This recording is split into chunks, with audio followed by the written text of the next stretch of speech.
Sige, sir. Okay na. Okay na po. Sir, first po, we want to clarify yung sinabi niyo po kahapon. Medyo vague kasi, sir. Sabi niyo may malaking kasong nakaabang on the SEA Games po na sports complex. No, so, wait na, sir. May possible po ba na na-identify na po kayo, nakakasuhan niyo? Well, we just received information tungkol dun sa pangyayari dun sa Peace Corps, yung Philippine SEA Games Organizing Committee, no?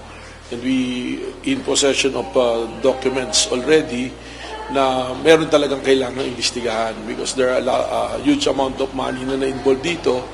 If you recall, there was no bidding na ginawa rito, tapos unliquidated, so marami na kailangan tingnan. That's why I'm creating a unit ngayon, a task force na composed of our financial unit, financial investment unit, saka financial investigation unit, saka ang aming special action unit to investigate on the matter. We will coordinate with the SEC, the COA, and also will seek help of the BCDA para magkaroon ng clear dito.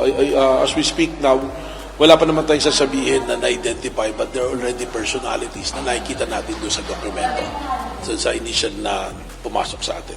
Okay, sir. Sir, bakit, just for the record, bakit po may renewed interest po dito sa pag-investigate sa SEA Games? Although, field na siya ng controversies before, and, the head of PISCO was Alan Peter Cayetano. Well, I'm aware of that. He's the chairman of PISCOG, So, hindi naman to renewed interest. It so happen na may mga lumabas kayo na dokumento which will lead us to investigate. Kasi lahat naman talaga ng issue na pumapasok dito with regards to corruption or anything, even ordinary cases, pag dinala sa amin, we will investigate, So, it so happen, this is medyo controversial, narinig ko naman yan, nakita ko yung mga news noon. So once and for all, we settle it kung meron ba talagang dapat managot o wala, or kung ano talaga yung investigation. So, kailangan nating magkaroon ng report dito. Sir, for the record lang, kasi di ba, you were saying yesterday na you have visited the place in Clark for the NBI Academy. Yes, so this yes. is incidental lang po sa pagbisita nyo, just for the record lang. Incidental lang to kasi we are very thankful with BCDA for providing us 70 hectares for our NBI Academy. At the same time, nakita natin doon yung sports complex na malaki. And sumunod dito, may mga pumasok nga sa atin na documents and informations that will lead us to come out with the investigation.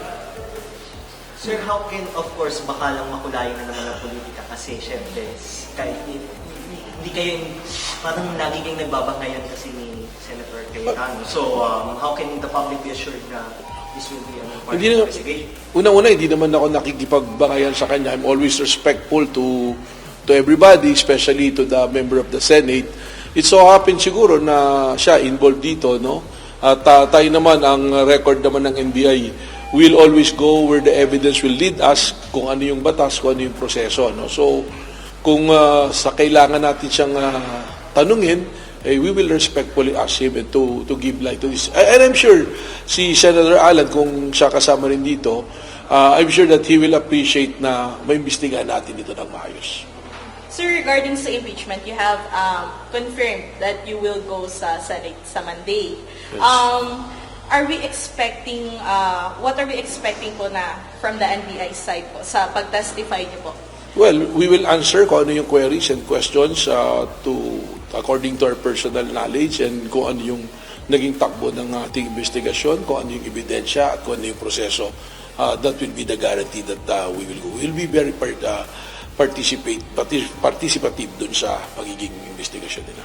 Sir, are we expecting more witnesses from NBI since the director will be a witness na po? Are we expecting more witnesses from the NBI side po? That is not for me to decide. It's probably the prosecution, and if the defense needs it, sila yan. Of course, ang ating impeachment court ang makakasagot niyan. So, in coordination kayo with Director Santiago, kasi siya ang NBI chief nung Finalio. Well, when I came here, I don't know yung findings. So if there are things that I have to clear with him, then I will not hesitate to ask questions. Pero to be clear, sa DOJ, under review pa din yung silang pang-complaint pa rin. I think it's submitted for resolution long time ago. So hopefully there's a decision bating, but it's up to the DOJ, that is their discretion. Sir, doon naman sa deworming po, ano na po yung latest? Kasi parang hindi sabi sa akin ng Monday, ililibing na daw kasi Well, yung deworming, there was an autopsy conducted already and toxicology also. Kausap ko lang yung doctor just now, so they're asking for 2 weeks to complete it. So, tingnan natin. I don't want to make any pronouncement as we speak now. So, ang detalye lang na nabigay nga sa akin is that they already performed the toxicology and the autopsy. And ang information pala, marami na pinagamitan ng deworming. Chinek ko kung ano yung ginamit. That is the standard na ginagamit na pampurga. So yung autopsy, ngayon na po naganap, kahapon? Hindi ko alam yung date, but they're asking for me to give the report within the 2-week period. May iba pa po bang iimbestigahan doon? Like yung mismong school? That is a subject of investigation by our homicide division. Nasa homicide Sir, division. so nagkaroon na po ng coordination sa DepEd. I'm sure na nag-coordinate na yung mga tao namin. Sir, regarding to sa lawyer, sir, na last time, ng NBI, so meron po ba tayong update doon, sir, kung ano na po sa Na-inquest na siya. DOJ? Napaila na siya ng case. Saan po siya na-invest? Hindi ko alam kung sa NPS siya dinala or kung sa Taguig kasi doon nahuli yan eh.